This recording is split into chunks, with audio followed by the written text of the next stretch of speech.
You're in your mid-20s and you feel like people are pulling ahead of you in the game of life. You feel a bit behind, you feel stuck. Your mate from school's just bought a house. Your other mate's just bought a nice BMW. Someone that you went to college with has just got a promotion. Another friend has just got a degree. Another friend has just joined the military. Some people have now got kids, some are on holidays, and it just feels like you haven't got anything figured out. You feel behind. And I know that feeling. When I left the RAF Regiment 2 months ago, I watched lads that I went to school with now settling down. They're buying houses, they're in relationships, and it looks like they've got everything figured out. And me, I've just turned 24. I moved halfway around the world to Thailand with one suitcase, a half-built business, and no guarantees that this will work. It almost feels like I've taken a big step back, leaving the military and going for what I want to go for, building my own dream. But here's the truth that I've learned recently. That feeling of feeling behind, it's not telling you the truth, it's telling you a story. And today I'm going to give you 5 reasons why that story keeps playing in your head and what you can actually do about it. Hey guys, welcome back to the channel. My name is Kniveton. I'm a level 4 strength and conditioning coach who has recently left the RAF, now living in Thailand.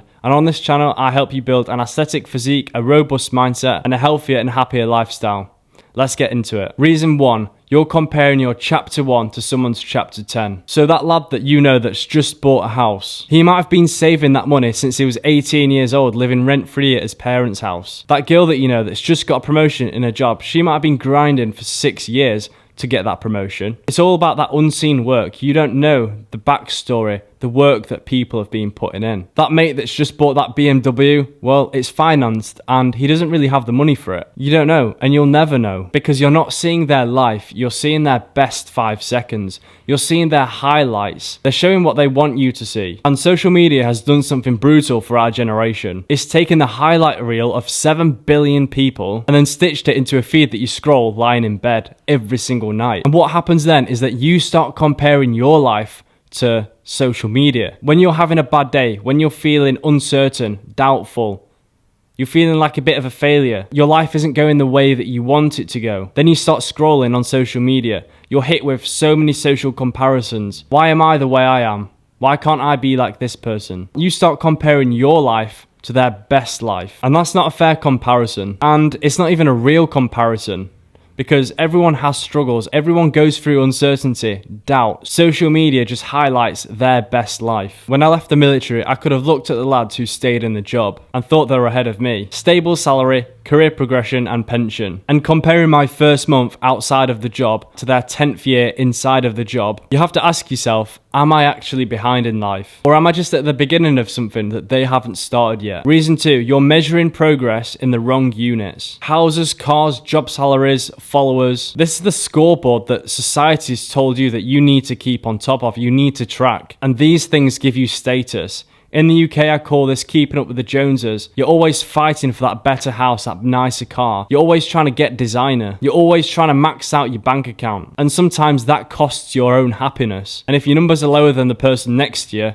you're losing. But those are output metrics and the end results of years of hard work. And if you're early on in your journey, your outputs are going to look small. You're not going to have much to show for. And that's not being a failure. That's just maths. The only metrics that you should care about are inputs. How much work and effort and time are you putting into your craft? How much time are you putting into trying to get that promotion? How much time are you putting into content creation? How much time are you putting into the gym? Are you more disciplined than you were 6 months ago? Are you in better shape? Are you learning a new skill? Are you making progress in your life? Are you doing things that you didn't do last year? That's what you should be measuring. Those type of inputs later then turn into the outputs that you actually want. Nobody tells you about that. Nobody posts about the inputs. Everyone just wants to show you the highlights, the money that they've got in their account, the nice car, the nice house. Nobody really posts on social media, I've worked out every single day for 365 days without taking a rest. Here's my physique, or here's what I've learned on the way. It's always just one shot, one physique photo of the output. It's the invisible work that nobody sees that actually changes your life. In my life, nobody knows that I'm recording this video right now, and it's going to take about 20 minutes to record. Nobody knows that I'm doing this. Nobody can see me put in the work, setting up the camera, setting up the lights, setting up the microphone.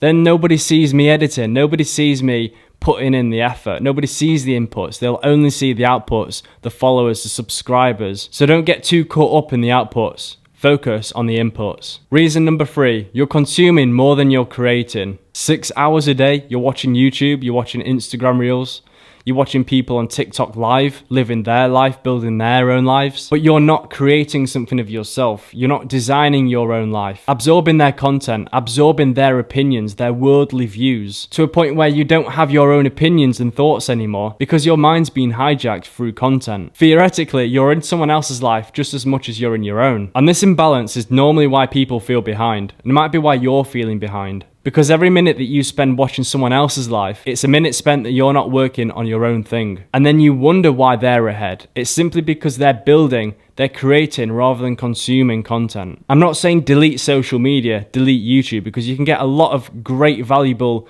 information and motivation from watching videos. But if you're mindlessly doom scrolling for entertainment purposes, how about you create your own content? How about you build something of your own?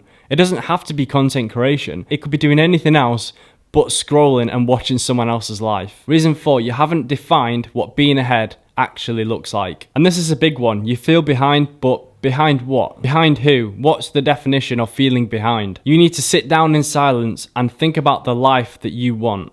Think about the best life that you can live. Because for a lot of us, like myself, living in Dubai with a Ferrari and millions of pounds in the bank, that's not a life that I really want, honestly. I want peace. I want to have enough money, yes, to take care of myself and my family and my friends, but I don't need millions in the bank. I don't need this hectic lifestyle. I want to be happy, and that's the goal. I don't need to keep up with the Joneses. I don't need the nicest car, the nicest house, the nicest clothes to be happy. What does your best life look like? What are you actually trying to chase? Because who knows, you might be closer to that version than you think. If you stripped away everyone else's expectations, what would your version of a good life actually look like? You'll need a few days to actually think about this. You've been running a race where you don't know where the finish line is. You're comparing yourself to other people, and you're feeling lost, you're feeling behind, but you don't even know where you're going. So I highly recommend you answer this question before you even move on to the next part of this video. If you're enjoying this video, make sure to give it a like, subscribe, and turn the post notifications on. And reason 5 is you're waiting to feel ready, but ready doesn't come. Every man that you admire, look up to,